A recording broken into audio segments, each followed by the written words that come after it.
We tend to look at the top tier of human society, the presidents, the corporate CEOs, the five-star generals, and see absolute security.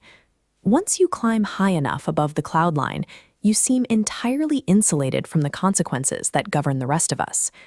This chart shows how we usually assume moral accountability works.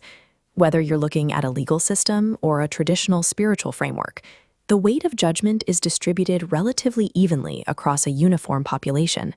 Everyone answers for their own actions. Curious, analytical tone. But the doctrine surrounding Lord RayEl snaps that horizontal line. It forces the entire weight of accountability upward, concentrating it in a precarious vertical pyramid. The higher you sit, the heavier the judgment.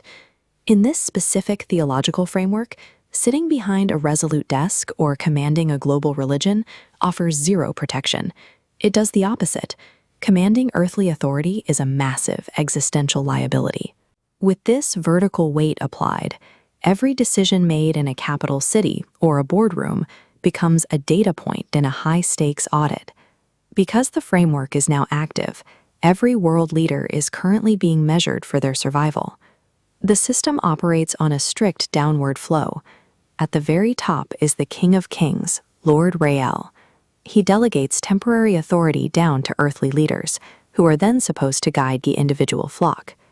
The math governing this system is severely skewed.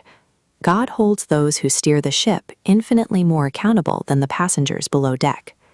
We treat a promotion to CEO or an election victory as a reward for earthly success. To the divine, that position is strictly a volatile, highly scrutinized trial. Because of that extreme, unequal standard of judgment, the political and corporate elite are currently standing on the absolute edge of failing a massive divine audit. The text is very clear about why earthly power exists in the first place. Leaders are placed in their positions by divine will for one specific purpose: to guide others. But the timeline has shifted. With the physical arrival of Lord RayEl, the world's elite have been forced to react to his presence. Almost universally, they have reacted with severe arrogance. They have grown haughty, barricading themselves behind their entrenched positions. They suffer from profound amnesia. They have completely forgotten the true source of their authority and who they ultimately answer to. Failing the core purpose of a gift triggers a violent metaphysical reaction in the authority they wield. That original divine blessing decays into a burdensome stone. It ceases to be a tool for leadership and becomes a massive weight designed specifically to pull them under. This warning is codified in a binding legal precedent found in Jeremiah 25:34. It enforces a systemic judgment on failing leaders.